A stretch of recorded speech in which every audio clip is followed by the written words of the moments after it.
And there you have it, folks. The alternator is in place, belt is on it. Good morning, crofters. Well, I got a couple little chores I got to do here today. We finally got the parts for our pickup. I'll just show you what needs to be done here just to refresh your memory. And I'm going to have some help refreshing my memory from someone, because it's been, gosh, I don't know, 3 weeks or something since I took this off. I really should have waited, and I'll show you why. All right, so here's the brand new shiny alternator. Problem is, it's a pretty simple thing. You've got these two wires. I think that this particular one goes right here, because it runs over to this side right here, which goes directly to the battery. And that says battery on it right there. The question is just exactly where this one goes. It's the negative side, but I don't know if that means it goes here, which it's self-grounding apparently, or maybe here is the ground, and that's where it goes. I honestly do not know for sure. I can't remember. That's a problem I've always had, is remembering how to do this stuff right after I've unhooked it. Because it shredded another belt, you can see it kind of hanging down there. What I'm going to have to do is also loosen up the power steering pump there. You can see where we've got paper towel zip tied on, and was we lost this cap. So I'm going to be replacing that as well. The alternator on, get the belt tight, but I'm not going to hook up these wires yet. Once I know for sure which way they go, it won't take but just a couple of minutes to get them hooked up. Especially this one, all it does is slides on the post, and this one's just a matter of tightening this down, removing it, get this nut out of the way, put the terminal on and tighten it down real quick. So it's not a big deal. We're going to have to jump start the truck anyway, because it's got a electrical drain in it somewhere, and I've forgotten left the battery hooked up too long. The power steering belt, which is still good as you can see, is on the outside of where the alternator belt has to go. So I need to loosen up the power steering pump first, and I'll replace that cap. And then we've also got some coolant, because we lost some coolant when it overheated on the trip up from Texas. So lots of fun and games. Shouldn't be too difficult a job. Probably the hardest part is going to be trying to get the alternator belt tight enough by myself. I think I'll be able to do it, but we'll see. There's the new power steering cap, at least. Started with the simple quick stuff. A little tip for you on these older vehicles: you don't have to have the little bit more expensive power steering fluid to work these pumps. You can use the cheaper, and this was laying here. Uh-oh. Look at me being human. The Dexron 2 Mercron automatic transmission fluid. They're basically the same fluid. Occasionally this one needs topped off, and somebody left that, and it looks like there's a bottle of brake fluid down there, as well as a funnel and a rag. The joys of owning some of these older vehicles, but on the plus side, they're simpler to work on. No computers telling you what to do. Yeah, they're harder to get started and keep running at first when they're cold, but when it's a farm truck like this one is, simple is always better. Now I'm going to get to work on the alternator. So my first step is I've got to loosen and take off this belt for the power steering, as I've mentioned. And if you look right here, and this is just to help some folks out, can't get a good angle, there is a 9/16 bolt. That's what holds the tension so that your belt is tight enough and your power steering works. So what I'm going to have to do is loosen that, and then I'll show you that allows the power steering pump to slide back and forth, kind of in this motion toward the engine block. And I can take that belt off, get it out of the way, then take off the old shredded alternator belt and replace it. And for those who haven't watched the previous videos, we went to Texas to get this from my wife's cousin's truck. It's still his truck, but he's letting us use it. It's got the old venerable 306 cylinder in it. It's an 81 F150 regular cab, long bed. It's got a camper shell on it, which I intend to take off. Not a pretty truck, not a fast truck, but it's a working truck. And we need something like that here on the farm. This one has a fairly new carburetor on it. Driving it up from Texas, it made a 6-hour drive from Texas, but maybe 2 hours from here in a little town in Oklahoma, it shredded the alternator belt. We had to put new belts on it. The problem was he put a new alternator on it, and for some reason they sold him one. Apparently some models for the alternator alone used the serpentine type belt.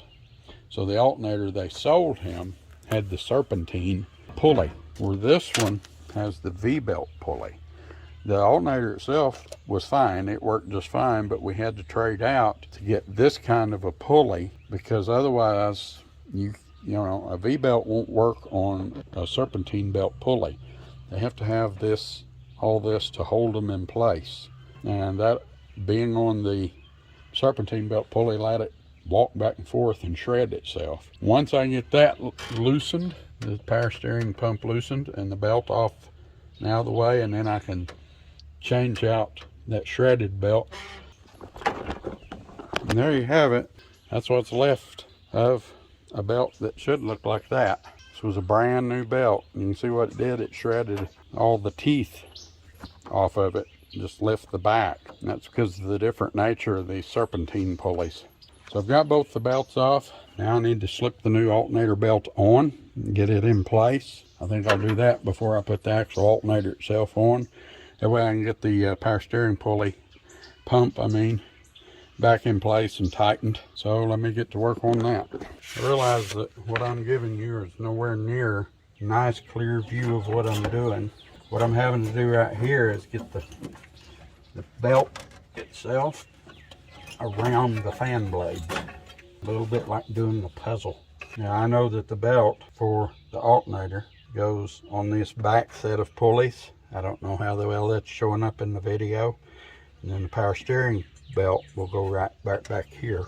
So now I can put it back in place.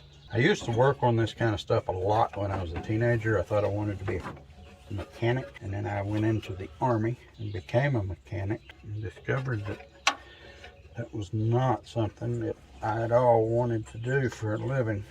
I'm not very good at it. Something simple like this I can kind of do. Overall, I'm not very good at this kind of thing. There's lots of ways to do this right. I'm going to have to experiment here to get this power steering pump. Basically, I'm using this as a way to get that belt tighter. I'm hoping I can do this by myself. It's not always easy, but it's what I have to do because I'm working by myself. Get that kind of snugged up. Get the ratchet socket on it.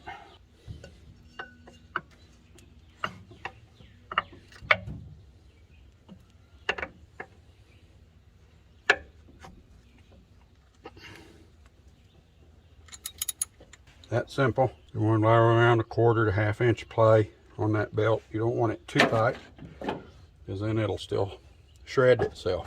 Okay, I need to gather a couple things and then we'll move over here to the other side and put the alternator on. So what we've got here, this bolt here that I have loosened, I'm taking it out because I'm going to need it out of the way. And while I've got room, I'll show you why. I take this out, get it out of my way, set it over here somewhere where I won't lose it. And then I've got this long bolt, which I kept. Now it'll go in the top here, and this is the actual mounting bolt that mounts. It'll go through, let me see if I can get that right here, this bracket. And that's what actually mounts the alternator, and it's also a pivot point. Now you see this other bracket, there's another bracket right here. Now that's the one that this shorter bolt goes to. Basically the edge of this goes on that side of that bracket. That bracket's going to rest right here, and it's got a slot and it's curved. And it serves the same purpose as this one I showed you over here. It's to allow you to put tension on it, tighten that belt up so that it's got enough torsion to spin this, because this is what keeps your battery charged. For those of you who don't know, what I've got to do is get the alternator in here, slip that long bolt in that goes in from this side over here. Slip that long bolt in and tighten it down. It just holds it in place. It doesn't keep it from moving. So let me see if I can get set up somewhere where you can see me do this without knocking the camera over. And okay, so maybe this will let you see what I'm doing.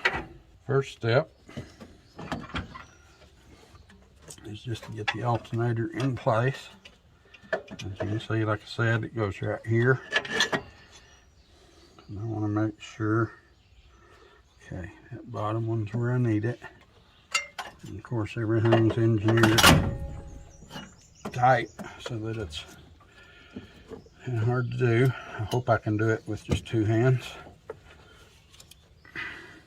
Taking things apart is easy. It's putting them back together that causes the problems. That's where it gets difficult. Because when you're taking it apart, everything's already lined up for you. This is basically, I guess you'd call it a carriage bolt.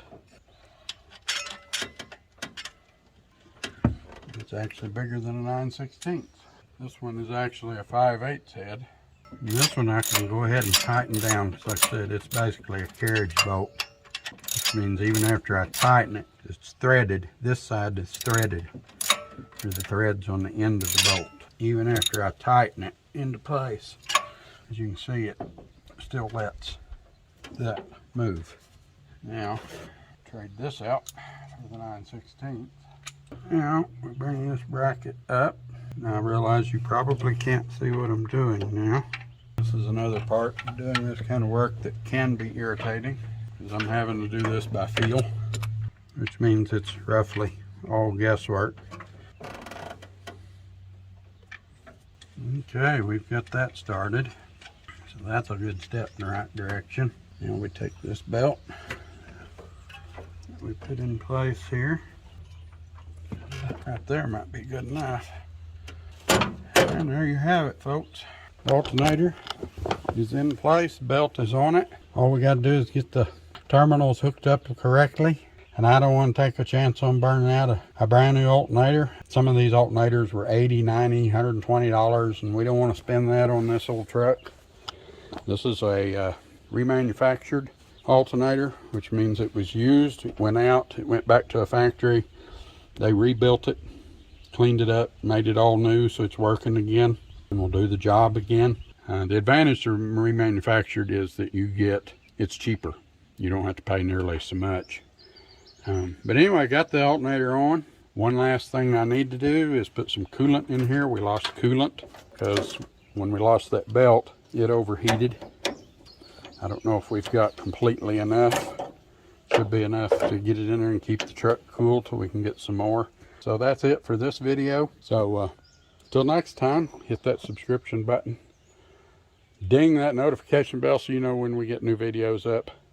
And let us know what you think of some of our new formatting. See you in the next one.